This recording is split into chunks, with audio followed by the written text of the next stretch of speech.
It's over. I can't sugarcoat anything, Sixers fans. I'm sorry. We'll break it all down. Joel Embiid Dunzo. Talk about that on this edition of Locked On 76ers.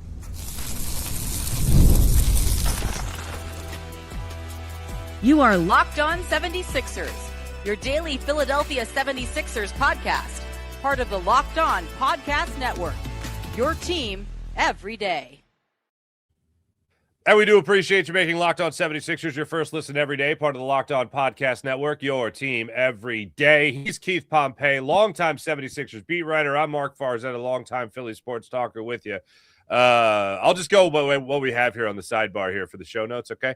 Appendicitis, Embiid, Joel. All right. So let's follow the bouncing ball here. Keith, the news comes out earlier in the day that Joel Embiid is going to miss the game with an illness. He's going to miss the most important game of the season to this point. Only got 3 games left at the time. Because of an illness. Mr. I want to play. Mr. They're not letting me play. Why won't they let me play? I guess my team won't let me play. Oh, he's got the sniffles and he's going to miss the game. So I had, like many people at the time, rage. And then it comes out that it's appendicitis. Keith, I'll mention this on Postcast last night. I was just listing all the ailments from the foot injuries he's obviously had throughout his career, in the early goings of his career, to his first acute meniscus tear, to gastroenteritis, to Markel Fultz's shoulder breaking his face, to bruising his hand, Bell's palsy, more knee injuries, and now we land right before the playoffs on appendicitis. Somebody's like, stop ripping Embiid. All I did was just list his injuries and his health issues going into the postseason, and here we are again. Joel Embiid, appendicitis, already had surgery. Keith, your reaction to yesterday's gut punch of news? You know what? It was kind of, it wasn't shocking, right? And what I mean by that is, it's kind of like Joel Embiid becoming injured this time of year is like as common as Christmas on December the 25th. Like, I hate to say it. And I get it. I mean, it's kind of like, it's going to happen. You hope that it doesn't happen. Now, I know people hope that Christmas stays on the 25th, right? Stuff like that. But with when you talk about Joel Embiid, you figure out, you're like, yo, I hope he's going to be safe and healthy and everything for the playoff push. And all everyone kept talking about is, oh, yeah, Joel's missing all these games. But guess what? They're going to be healthy for the postseason. Just have them healthy for the postseason. Well, the biggest game of the year, and yesterday was the biggest game of the season, right? And next thing you know, Joel's out, and we find out that he had to have surgery. And the reason why I say this is because you know that Joel Embiid is going to get hurt. You know that. Right now, we look at it and you say to yourself, he played in 38 games this season. He played in 19 games last season, and he played in 39 games the season before that. And so it's to a point where, unfortunately, he has a lot of different ailments, and you can feel sorry for him. But the one thing is, unfortunately for him, you can't depend on him when you need him the most because of these injuries. And that's what it's like. So when he was injured, it came to a point where people were saying, dang, I feel bad for him. But at the same time, it's like, here we go again. And it's like, people wonder, should you move on from him? What do you do? Because it just seems like this is becoming common. Like I said, like Christmas on December the 25th, you know what's going to happen, that Joel Embiid is going to get hurt. Yeah. When Nick Nurse addressed the media yesterday before the game, and we will get to the game against the Rockets last night, before Nick Nurse addressed the media, like, talk about feeling bad for people. I do feel bad for Joel Embiid. I mean, there's things throughout his career that we could talk about when it comes to whether or not he was staying in shape and taking the best route in staying in shape and being healthy and really battling through other injuries of the past. You could certainly have that argument, but it's not like he's going to, not eat a cheeseburger and then not get, appendicitis. It's not like that's something he can really do much about, unfortunately. But Nick Nurse, I felt bad for yesterday, in all honesty, because Nick showed this little glimmer of hope. He let you in to see this little glimmer of hope of, hey, we had this great film. I felt so bad for even his cadence. We had this great film session. We had this great practice, and he was running up and down the court, and Joel was all part of that. And we had this great, kind of day. And then, hey, by the way, he's got appendicitis. He needs surgery. And Nick reminds me a lot of Brett Brown at the end. Like, he reminds me of, like, I'm not going to get the healthy roster I wanted when I signed up here. It's going to be another early exit for the 76ers, and I'm going to be a part of it. Oh, no doubt. And you do feel sorry. I mean, here you feel sorry for him, but you don't feel sorry for him. And the reason why I'm saying that is, Nick Nurse is making what, $8.5 million a season, right? Sure. I mean, Nick Nurse is fine. He'll be fine. He'll be fine. But this isn't the job that he thought he was taking. Like, we think back to when Nick Nurse first got hired, or the opening press conference, he talked about, hey, the number one goal is getting out of the second round, right? He talked about that. But in order to do that, it was one of those things where you look over and you see this 7'2", 300+ pound guy, because I know he's at 280, but he's a big dude. And not saying he's a fat dude, but he's a big dude. He has to weigh more than 280. So you look at that and you say, like, this guy is coming off an MVP season, right? He is the guy. He's going to be the guy that's going to hit Nick Nurse's coaching, and Joel Embiid's play is going to lead the 76ers to a championship, at least out of the second round. And initially it looked that way, right? Joel Embiid had 70 points. He was like being the most dominant player. He was just like, wow, he was having a better season than he did that MVP year. And then all of a sudden he gets hurt. Then the next year he gets hurt. And now this year.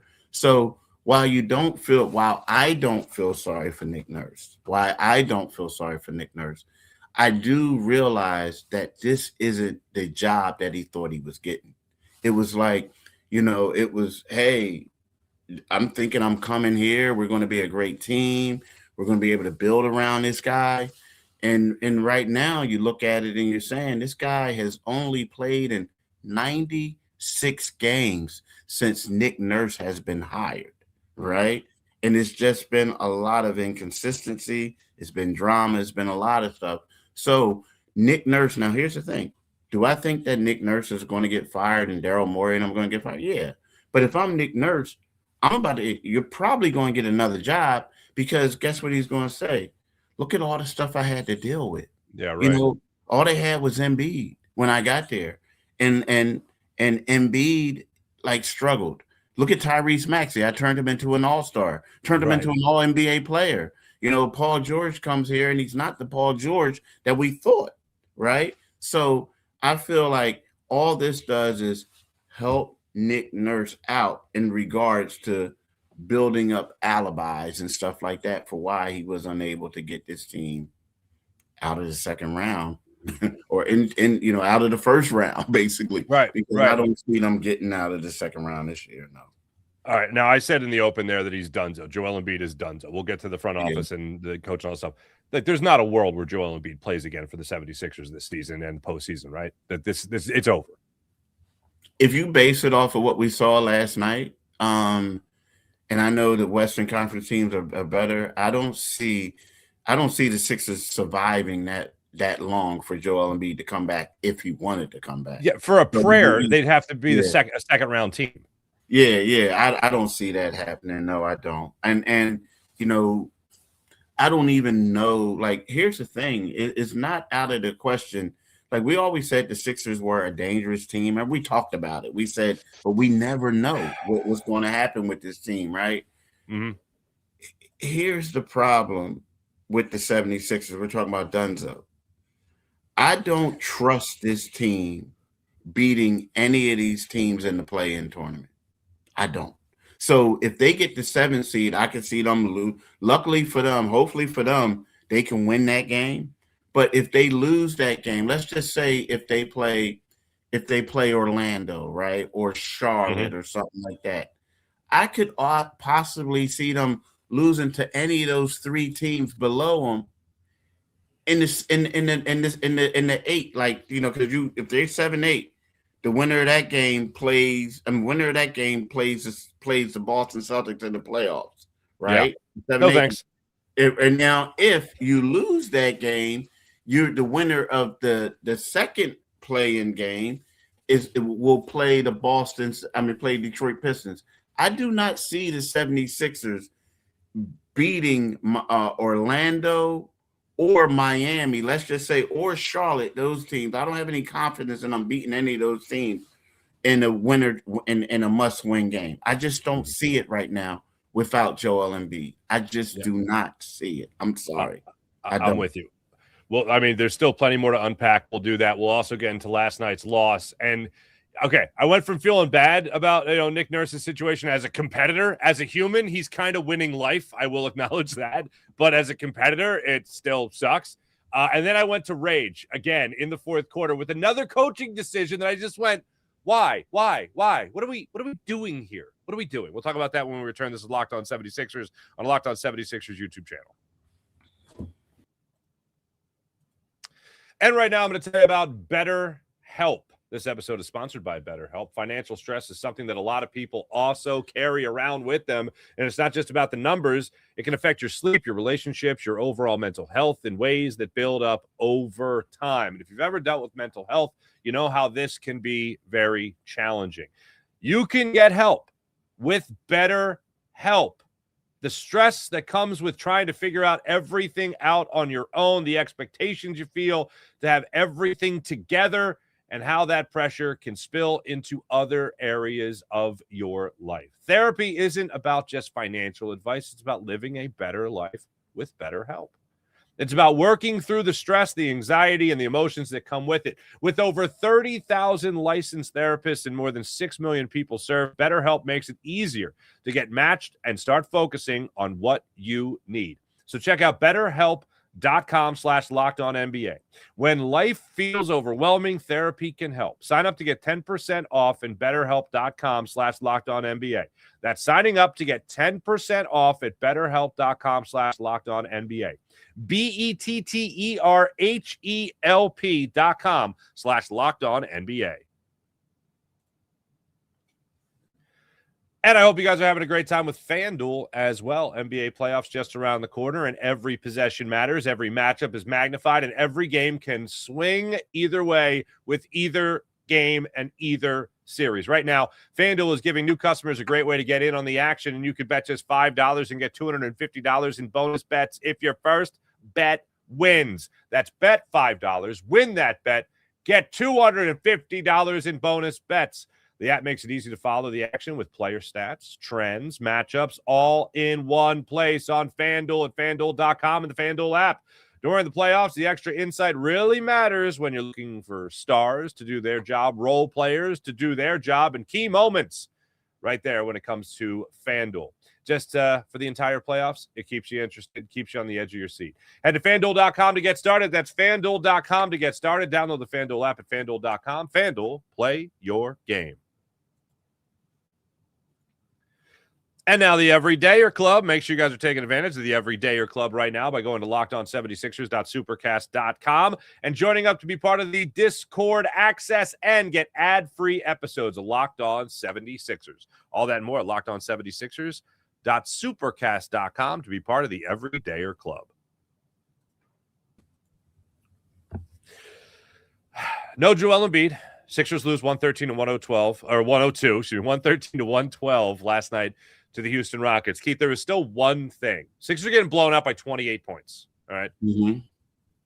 And then they start shockingly putting together a 22-6 run in the fourth quarter.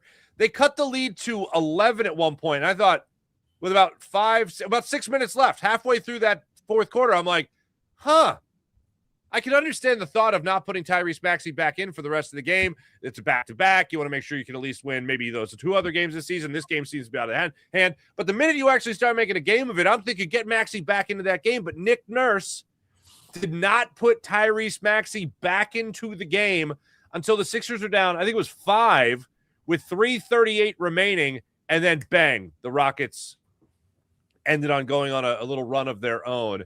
Kevin Durant missed a couple of free throws, but then had a big three. Holiday came up with a big corner three as well, back-to-back possessions. Next thing you know, I think you blink and it's an 8-0 run for the Rockets at that point. I was scratching my head a little bit. I was wondering when Nick Nurse and if Nick Nurse was going to put Maxey in, and it just felt like he was a little late to the table with his substitution. Well, I think what happened is that Nick Nurse started waving the white towel. Yeah. Right. And even though he saw that his team came back, like he felt like, okay, like, man, they're just coming back, but they're going to go on a run. Like, this is the NBA. This game is over. And you're right. He may have done it a little bit too long. Sometimes you feel like the other team takes their foot off the gas a little bit, but it's just going to go through a lull and this and that. But you are right. But I'd also think that, let's be honest. I mean, it would have been better to bring Maxey back in earlier, but Maxey and Paul George, they really didn't play particularly well. And sometimes you wave the white flag, but then they also say that it's also good to the team that brought you back sometimes to ride them, to keep them in there, just because you don't want to disrupt something because these guys are playing well and coming back. But so it could have been some of that as well, right? But I felt like initially, because I'm looking at it, and even though like before the Sixers pulled it, made it like close, before that I'm thinking like, look, this thing is over. Quentin Grimes is out there just getting buckets. You know what I mean? Like bringing up his average. Other guys are doing stuff. So Adding stats, so to speak. That's what I felt like. But at the same time, Maxey didn't shoot the ball particularly well. But you are correct. It would have been great to figure out what was going in Nick Nurse's mind at that particular time, because it felt like to me that he gave up. Not saying he quit it, but he gave up knowing that, hey, we got this game lost. We got to win the next night. We got to rest up Maxey. We got to move on. So, waving the white flag, I certainly agree. Throwing in the towel, certainly agree.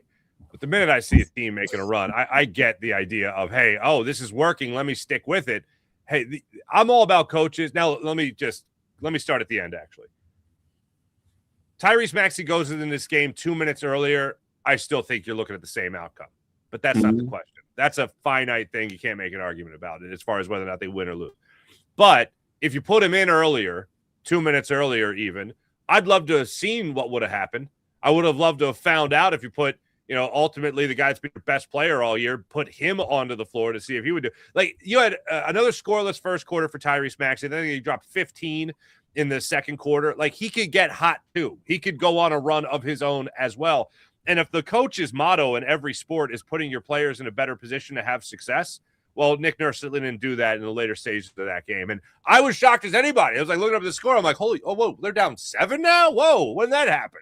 Then all of a sudden they go on that run. And then KD leaves the door open, missing 2 free throws. VJ comes down the other end, gets one of his 2 really good layups on Kevin Durant. And then Durant comes down and hits a 3, and that was pretty much lights out. The party's over. But it just, in a game like that, I do love the fact that the Sixers that were on the floor, Justin Edwards being one of them, put up that fight. Quentin Grimes being one of them, put up that fight. VJ Edgecombe, I mean, I couldn't think of a better time for us to talk about how Allen Iverson said VJ's just got that dog in him than the way VJ played, especially in the fourth quarter of last night's basketball game, because he was going on Kevin Durant. Like, hey, man, I don't care if you're KD. I don't care if I grew up watching you.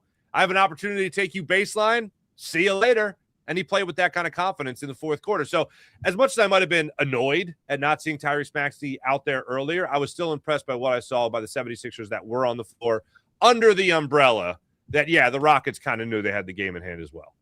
Yeah, they did. They did. And, like, my thing is, I'm going to just be honest with you. Like, there were certain things like Kelly Oubre. We talk about people playing well, and I felt like Kelly Oubre, like, played well from the beginning, right? This and that. I did not like the way that Paul George performed. I felt like Paul George could have done much more, right? Quentin Grimes, to me, and I like Quentin Grimes, but it seems like there are certain stretches of games when they really need him to step up, and he doesn't, right?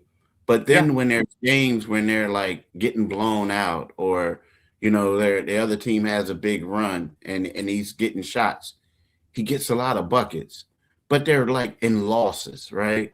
But then when it's games like, and it's not like really close losses either. It's kind of like blowout games. Like he shines. Like last year he was shining when they were tanking. Like last night he had a high scoring game. Yeah, but 20 off the bench. Yeah, but it's like when you need them in these close games, we're not getting the same production from them, right? The Sixers. Now, to me, it looked like for a lot of the 76ers, it looked like the Joel Embiid information or the news that happened impacted them to a point where I felt like Paul George wasn't himself, or maybe he was going up against guys who were just too athletic. But it just looks like, I'm not saying they quit. Air out of the balloon. Like, dude, yeah, here we go again. Like stuff like that. And I just didn't like what I saw. But again, I like what I got from Kelly early on and stuff like that. But aside from that, it looks like guys that know, like, this season is over. We have no chance. But Quentin, to me, he's the master of getting big points and blowout. I'll take it a step further on Quentin Grimes. When it doesn't matter or there's nothing to lose. Yep. Quentin Grimes. Yep. Look at his numbers last year. Hey, I got to be the number one guy because nobody else is around, so I really got nothing to lose. Yeah. I mean, it's all gravy for him. A game like last night, hey, garbage time, if you will. I can put up 20 points in a game like this. Paul George isn't getting it going. Tyrese Maxey didn't score in the first quarter. Quentin Grimes, I did notice, had an early three in this one, and I thought, okay, maybe this is the game where he's gonna, put up some good numbers again. Sure enough, it was. But when there's nothing to lose, yeah, Quentin Grimes can certainly be like, yeah, well, to hell with it. I'll just try to take over when I can. And he did that. There's a lot less pressure when there's nothing to lose. By the way, Oubre did have a great start. I think it was 12 points in the first quarter, but then 4 the rest of the way. So that's and that's the thing. It's kind of like, but I don't know. Like he came out hot, but it's just I don't know. It's different. It's just different. Like it's different. They look like a team that basically knows that we're not going anywhere right about now. Yeah, they got, I think, 3 more games left. Yeah, including the play. All right. Well, I don't mean to laugh, but it's like if I'm not laughing, I'd be crying. All right, we'll talk about the backup centers because they're a thing too. Talk about that when we return. This is Locked On 76ers and Locked On 76ers YouTube channel. Back right after this. And right now, it's time to tell you about PrizePicks. You guys having a good time with PrizePicks? If not, you should be. Playoff push heating up right now. Tournament hoops. Oh, good times when it comes to the NBA. Coming into the postseason right now, America's #1 picks app, PrizePicks. People are having fun. Every bucket, every assist, every big moment means more when you're building lineups on PrizePicks. PrizePicks makes it simple to play. It's daily fantasy built around player projections, so you can stay locked into every game. It's very simple. Just pick more or less on 2 to 6 player stat projections, which makes it quick and easy to jump in with PrizePicks. You can mix different sports in the lineup: basketball, baseball, hockey, and more. Features like early payouts let you lock in with early winnings. Player gets off to a great start, you're locked in. Fun way to stay engaged, especially during the most important stretch of the season. Download the PrizePicks app today and use promo code LOCKEDONNBA. That's promo code LOCKEDONNBA to get $50 in lineups after you play your first $5 lineup. You don't even have to win. It's promo code LOCKEDONNBA to get $50 in lineups after you play your first $5 lineup. PrizePicks. Play your game with PrizePicks.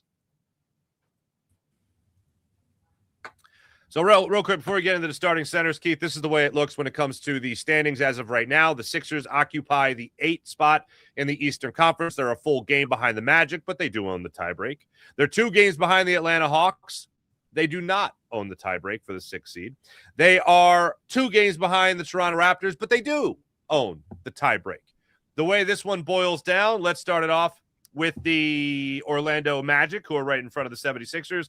The Magic got Chicago tonight, and then they got Boston, both games on the road. Next up, you have the Charlotte Hornets. The Charlotte Hornets are against Detroit tonight in Charlotte. Then they go on the road to the Knicks. Then you're looking at the Atlanta Hawks, who do own the tiebreak over the 76ers. They got the Cavs tonight. Then they're at Miami. And then the Toronto Raptors are at New York. And then they're home against the Brooklyn Nets. Safe money says they're not making it out of the play-in tournament. No, safe money says, you talking about the Sixers? Yeah. Safe money says that. You know what I mean? They're not.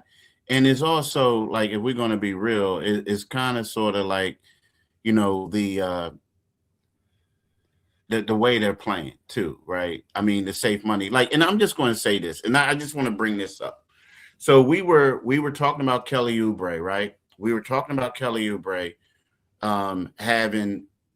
shooting 5 for 6 and had 12 points in the first quarter, right? He finished the game with 16 points. So you are correct. He only scored 4 more points, but he only took 4 more shots, right? So you mean to tell me, like, when you have a guy who's hot like that and baking and like, what you do is you see that guy and you say to yourself, like, look, this dude is playing well. What we're going to do is we're going to continue to give him the ball and continue to feed him. Well, he had 2 shots in the second quarter, right? 2 shots in the second quarter. In the third quarter, he had 2 more shots, right? Yeah. In the fourth quarter, he didn't really play because they was getting blown out. But at the same time, that goes to the fact that what you said, yo, you only brought Tyrese Maxey back with 3:28 left, but you didn't play Paul George, you didn't play Kelly Oubre, right? You didn't do that. But my thing is, when you see that this guy, your team, stuff is slipping away from you, and you don't go to him, like after that, it's kind of like if you're the coach, you're like, yo, bro, like we're desperate right now. We got to keep running plays for you. And they don't do that, man. They just don't. They don't go with the hot hand. So if it's not one of the big guys. Now, the thing is, if you're saying that, no, I don't see them getting out of that. I don't see them getting out of this. Now, if I'm the 76ers, the team that I really want to play, that I think that I could possibly beat, and if I'm looking at all these 3 teams right now, like we're talking about Charlotte, we're talking about Orlando, we're talking about Miami. And I know that Charlotte beat them by 40. I know that Orlando beat them by 40, right? You know, Miami had a pretty good win against them early on. The squad that I want to play in a 7-8 match is Orlando. And the only reason is because, like, I don't know what's going on with Orlando, but it's like they have some internal problems right now where stuff is going wrong. And I think that if I'm the Sixers, that's the one team that I think that if one game, if we don't have Embiid, like maybe they may come in here, be a little overconfident, and then we could like go hard or go whatever. And then next thing you know, it could be a little confusion. But outside of that, I don't feel confident against that young Charlotte team, nor do I feel confident against Miami. I just don't. I don't. You know what I mean? Absolutely. And the gut punch that it must have been to not have Joel Embiid and realize you're probably not going to have him for the rest of this season. I'm sure it's not easy to go out there on the court and play, but they had to, and they did it. They had to go out there and play their asses off without him, and they did it. Late push, be damned. I don't care. Throughout that game, they were getting blown off the ball constantly. So that doesn't give me confidence that all of a sudden they're going to find their go juice and their mojo for the postseason and have some sort of amazing run. I wish I could give more optimism, but I can't. And one of the reasons is I want to make sure we at least mention this. Last night, you did start, or Nick Nurse did start, Adem Bona. So Adem Bona went from not playing to starting. Granted, Joel Embiid wasn't was healthy rather against the San Antonio Spurs. But Bona did start. He played 15 minutes, 2 points, 2 rebounds.